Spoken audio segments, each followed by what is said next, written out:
राजस्थान के मंत्रिमंडल को अब शक्ल मिलने वाली है।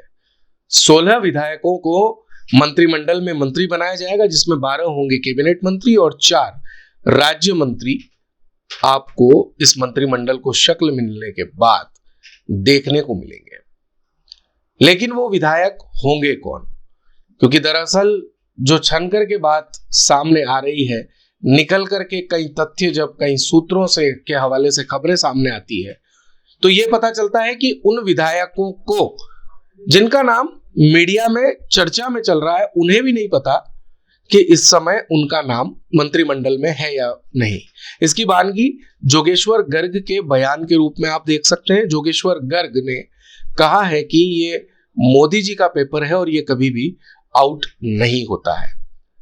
यह तय हो चुका है कि 12 यानी कि 1 दर्जन से ज्यादा विधायक मंत्रिमंडल में शपथ लेने वाले हैं, लेकिन उनकी संख्या 16 होगी, 17 होगी, या सुनने में आ रहा था 2 दिन पहले कि 23 तक पहुंच सकती है, लेकिन प्रमाणिक तौर पर वो कुछ ही घंटों में साफ हो जाएगा। बात करें अब इससे इतर कांग्रेस की, तो कांग्रेस अपनी खोई हुई जमीन को लोकसभा चुनाव में हासिल करने के लिए प्रयास कर रही है। और कांग्रेस इस बार चाहे सिर्फ हम राजस्थान की बात नहीं करें, बल्कि अन्य प्रदेशों में भी अपने बड़े चेहरों पर दांव लगाने की तैयारी में है। बात की 25 सीटों की करें तो 25 सीटों पर भी इस बार जो बड़े चेहरे हैं, चाहे हम बात मुख्यमंत्री अशोक गहलोत की कर लें, महेंद्रजीत सिंह मालविया की कर लें, प्रदेशाध्यक्ष गोविंद सिंह डोटासरा की कर लें, सीपी जोशी हैं, डॉक्टर गिरिजा व्यास हैं, और प्रमोद जैन भाया है, हरीश चौधरी है, ऐसे कई बड़े नाम हैं। उन सभी को हो सकता है लोकसभा चुनाव में उतार दिया जाए। हमारे साथ बातचीत करने के लिए यहाँ पर निर्देशक दुष्यंत सिंह गहलोत भी मौजूद हैं। उनसे बातचीत करते हैं। कांग्रेस अपने बड़े चेहरों पर लोकसभा चुनाव में दांव लगाने जा रही है, क्योंकि 70 सीटों के लगभग अभी 69 है। अगर करणपुर का चुनाव भी कांग्रेस जीत जाती है तो 70, अन्यथा 69 यही सीटें रह जाएंगी। हालांकि वैसी हार नहीं है जैसी हर बार कांग्रेस की हुआ करती है 5 साल के बाद, लेकिन फिर भी लोकसभा में 25 की 25 सीटें 2 बार से देखने में आया है भारतीय जनता पार्टी को चली जाती है। तो क्या कांग्रेस के लिए आसान रहेगा राजस्थान में जो 25 सीटें हैं उसमें से अगर 5-10 सीटें भी जीत जाती है, तो मैं समझता हूं कि एक अच्छा कमबैक होगा, और शायद इसीलिए ये प्लानिंग की जा रही है कि बड़े चेहरों को उतारा जाए। देखिए, अभी जिस प्रकार से आप देख सकते हैं कि प्रियंका गांधी को हटाकर अविनाश पांडे को प्रभारी बनाया गया, इसी प्रकार छत्तीसगढ़ से सचिन पायलट को, और अन्य नए जो चेहरे हैं पुराने, उनको कहीं ना कहीं जगह दी गई है। तो आला कमान जो कांग्रेस में है, उनका कहीं ना कहीं ये फॉर्मूला लाना चाह रहे हैं, ये कि 2-3 महीने जब लोकसभा के रहेंगे उसके पहले कांग्रेस की पूरी रणनीति बन जाए कि भैया हम किस प्रकार से लोकसभा में जीत हासिल कर पाए। तो जो अभी विधानसभा में हार हुई है कांग्रेस की, तो कहीं ना कहीं अशोक गहलोत को भी धक्का लगा है, क्योंकि उन्होंने कई योजना चलाई थी, पर उस योजना पर आम जन ने उन्हें फेल कर दिया। आला कमान नाराज है, तो आला कमान अब चाह रहा है कि किस प्रकार से रणनीति तय की जाए और किस प्रकार से लोकसभा में हम जीत हासिल कर पाए। दूसरी तरफ फैक्टर है कि मोदी का, प्रधानमंत्री मोदी जिस प्रकार से देश के नौजवानों, युवाओं व धर्म के प्रति, लोगों की आस्था के प्रति जो वर्क कर रहे हैं, लोगों को जोड़ रहे हैं, तो कहीं ना कहीं उनका प्रेम बढ़ रहा है लोगों के बीच में। वहीं कांग्रेस में सबसे बड़ा हार का कारण यह है कि आपसी खींचतान, जो खींचतान लंबे समय से चलती आ रही थी एक कुर्सी की, तो कांग्रेस को उसका हार का सामना करना पड़ा। अगर जिस प्रकार से सचिन पायलट ने पिछली बार सभाएं 100 की थी, उसी प्रकार से अगर विधानसभा में वो सभाएं करते, हर क्षेत्र में जाते, हर विधानसभा में जाते, तो कहीं ना कहीं कांग्रेस को बढ़त मिल सकती थी, पर वैसा नहीं हुआ, वो भी चुप बैठे रहे। अब कहीं ना कहीं आलाकमान चाहती है कि कांग्रेस सत्ता में कैसे आए, तो उसकी रणनीति तैयार की जा रही है ग्राउंड से। जो पुराने दिग्गज नेता थे उनको या तो सेंटर में बुलाया जा रहा है, और जो प्रदेश के लेवल के हैं उनको नई जगह दी जा रही है। अब देखना यह है कि इस फॉर्मूले में सचिन पायलट का कितना रोल रहता है और पूर्व मुख्यमंत्री का कितना रोल रहता है, ये देखने वाली बात है। जैसा कि दुष्यंत जी ने कहा कि आपसी खींचतान, और ये आपसी खींचतान आपने देखा होगा पूरे 5 साल तक चली है, और 5 साल तक ये आपसी खींचतान चलने के बाद अभी भी जब छत्तीसगढ़ में प्रभारी के तौर पर नियुक्त कर दिया गया सचिन पायलट को, तो गहलोत खेमे में एक अलग ही खुशी का वातावरण देखा गया था। लेकिन बात यह है कि सियासी गलियारों से खबर निकल करके सामने आ रही है कि हो सकता है अशोक गहलोत को भी कहीं का प्रभार दे दिया जाए। भविष्य में क्या होता है उसके तौर पर कोई कुछ नहीं कह सीखने को मिल सकते हैं कुछ समय में। बात करें अगर वो चेहरे कौन से हो सकते हैं जो लोकसभा चुनाव में इस बार मैदान में उतरेंगे, तो आपको सीट वाइज बताते हैं। तो यहाँ पर अजमेर से रघु शर्मा या सचिन पायलट को चुनावी मैदान में उतारा जा सकता है।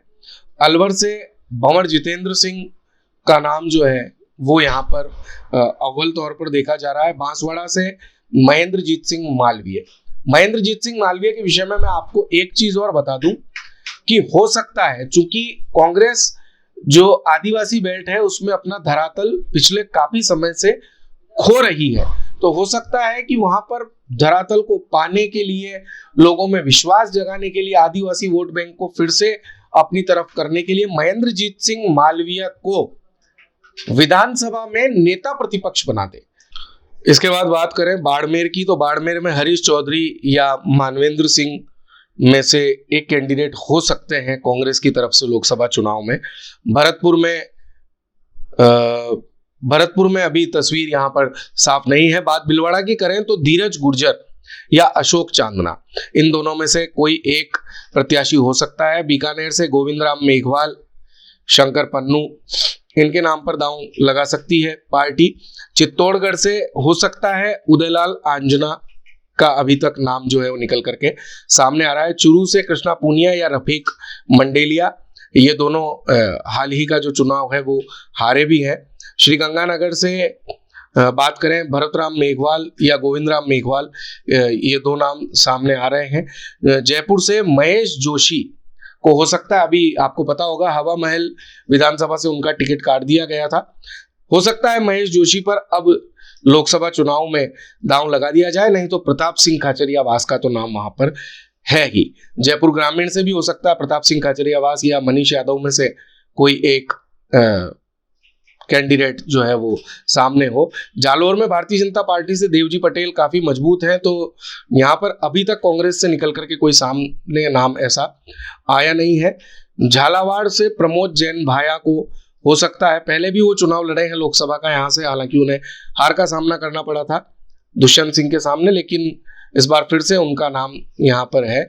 झुंझुनू से ब्रिजेंद्र ओला का नाम सामने आ रहा है। यहाँ पर श्रवण कुमार को भी, जो अभी विधायक है सूरजगढ़ से, हो सकता है उन्हें भी चेहरा बना करके उतार दिया जाए झुंझुनू से कांग्रेस प्रत्याशी के रूप में। जोधपुर से स्वयं मुख्यमंत्री अशोक गहलोत या उनके पुत्र वैभव गहलोत का नाम है। वैभव गहलोत यहाँ पर पिछला चुनाव जो था लोकसभा का 2019 में वो हारे थे गजेंद्र सिंह शेखावत से।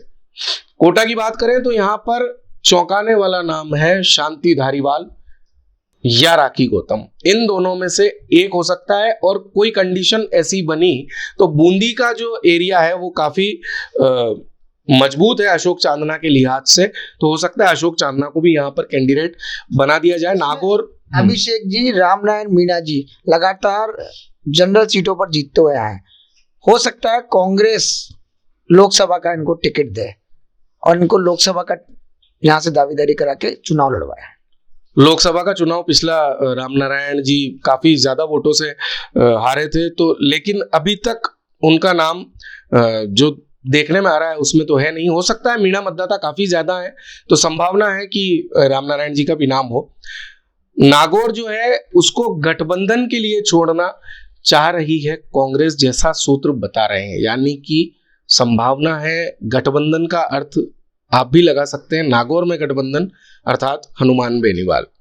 पाली से बद्रीराम जाखड़ या विकास चौधरी, सीकर से गोविंद सिंह डोटासरा या राजेंद्र पारीक में से कोई उम्मीदवार हो सकता है। सवाई माधोपुर से सचिन पायलट या हरीश मीणा, उदयपुर से रघुवीर मीणा, दौसा से हरीश मीणा या नमो नारायण मीणा में से कोई एक उम्मीदवार। बात अगर राजसमंद की करें तो राजसमंद से हो सकता है सीपी जोशी या फिर किसी अन्य कैंडिडेट पर, कोई राजपूत कैंडिडेट हो उस पर भी यहाँ पर दांव लगाया जा सकता है। और करौली से कोई बड़े दलित चेहरे को कांग्रेस जो है वो चुनावी मैदान में उतार सकती है। तो ये पूरे 25 लोकसभा सीटों की बात हमने की है। ये बातें निकल करके सामने आई हैं, महज ये नाम निकल करके सामने आ रहे हैं। अब इसमें कितनी हकीकत है और कितना इसके भीतर हम कह सकते हैं कि एक वानगी छुपी हुई है भविष्य की, वो तो देखना होगा अब से 1 या 2 महीने बाद। क्योंकि सुनने में यह भी आ रहा है कि हो सकता है कांग्रेस पार्टी लोकसभा चुनाव के मद्देनजर, और चूंकि इंडिया गठबंधन का अलायंस भी अब हो चुका है और सीटों का बंटवारा अभी तक हालांकि हुआ नहीं है, लेकिन जब होगा तो ये जो सीटें ये कांग्रेस के खाते में ही आने वाली हैं इन राज्यों की, तो राजस्थान के भीतर क्या स्थिति होगी वो शायद हमें 1 से 1.5 महीने में देखने को मिल जाए, क्योंकि 2 या 3 महीने पहले इस बार प्रत्याशी मैदान में कांग्रेस उतार देगी। आप देख रहे थे राजस्थान कवरेज का विश्लेषण।